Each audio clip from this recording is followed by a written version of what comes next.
ओवैसी की पार्टी के खिलाफ सुप्रीम कोर्ट में याचिका। तिरुपति नरसिम्हा ने दायर की थी याचिका। सुप्रीम कोर्ट ने याचिका सुनने से इनकार कर दिया। याचिकाकर्ता को सुप्रीम कोर्ट ने डांटकर भगाया।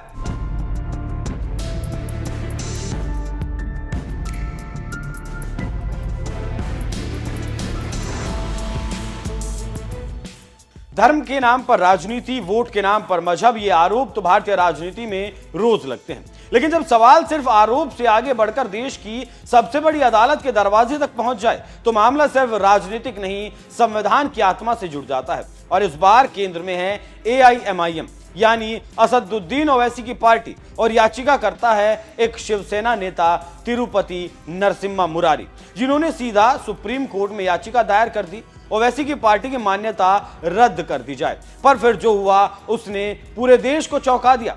तिरुपति नरसिम्हा मुरारी शिवसेना के नेता और याचिकाकर्ता, उन्होंने सुप्रीम कोर्ट में याचिका दायर की। AIMIM यानी ऑल इंडिया मजलिस-ए-इत्तेहादुल मुसलमीन भारत के धर्मनिरपेक्ष ढांचे के खिलाफ काम कर रही है। उनका आरोप था कि ओवैसी की पार्टी धर्म आधारित राजनीति करती है, केवल मुस्लिम समुदाय के हितों की बात करती है और बाकी समाज को बांटती है। मुरारी का तर्क था कि ऐसी पार्टी को मान्यता देना भारत के संविधान, विशेषकर धर्मनिरपेक्षता के मूल सिद्धांत का सीधा उल्लंघन है। उन्होंने मांग की कि चुनाव आयोग को निर्देश दिया जाए कि AIMIM का पंजीकरण रद्द कर दिया जाए। लेकिन मंगलवार को जब सुप्रीम कोर्ट की पीठ इस याचिका पर बैठी तो नजारा पूरी तरह से पलट गया। जस्टिस सूर्यकांत और जस्टिस जयमाला बागची की बेंच ने याचिकाकर्ता को आड़े हाथों ले लिया।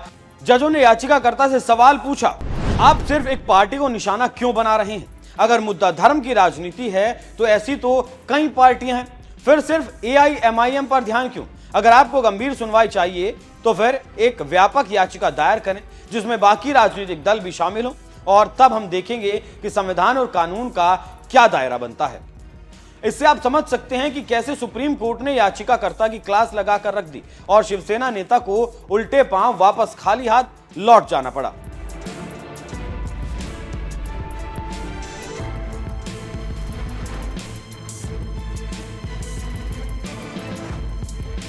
अब बात करते हैं कानून की। AIMIM जिस कानून के तहत पंजीकृत है वो है Representation of the People's Act 1951 और उसकी धारा 29A।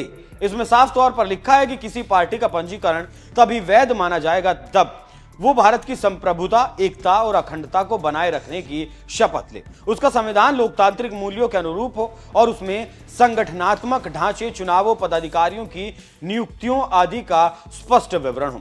सुप्रीम कोर्ट ने साफ किया कि AIMIM का संविधान इन सभी शर्तों को पूरा करता है। इसमें कहीं भी यह संकेत नहीं मिलता कि पार्टी भारत के संविधान के खिलाफ है। यहां सबसे बड़ा सवाल यही है, क्या भारत में सिर्फ AIMIM ही धर्म के नाम पर राजनीति करती है? सालों से देखा गया कि कई पार्टियां अपने चुनावी घोषणा पत्र में मंदिर निर्माण, पूजा, धर्म विशेष को मुफ्त तीर्थ यात्रा जैसी बातें करती है। यहां तक कि चुनाव प्रचार में नेता कहते हैं, जय श्री राम से वोट मांगो, अल्लाह अकबर से दूर रहो। तो फिर सवाल यही है, अगर AIMIM पर यह आरोप है तो बाकी पार्टियों की राजनीति को किस चश्मे से देखा जाए? राजनीतिक विश्लेषक मानते हैं कि भारत की राजनीति में धर्म एक ऐसा इमोशनल टूल बन चुका है जिसे हर पार्टी खेलती है, कोई खुलकर कोई छिपकर, लेकिन लगभग सभी AIMIM मुस्लिम समाज के मुद्दे उठाती है, ये सच है। लेकिन क्या दलित मुद्दों पर बात करने वाली पार्टी जातिवादी हो जाती है? क्या मंदिर के मुद्दों पर बोलने वाली पार्टी हिंदूवादी कहलाती है? सुप्रीम कोर्ट की यही समझदारी थी कि बिना किसी व्यापक दृष्टिकोण के किसी एक पार्टी को टारगेट करना न्याय संगत नहीं समझा और इसीलिए याचिकाकर्ता को खाली हाथ लौटा दिया गया। बाकी इस विषय पर आप क्या सोचते हैं? अपनी राय हमें कमेंट कर जरूर बताइएगा। नमस्कार।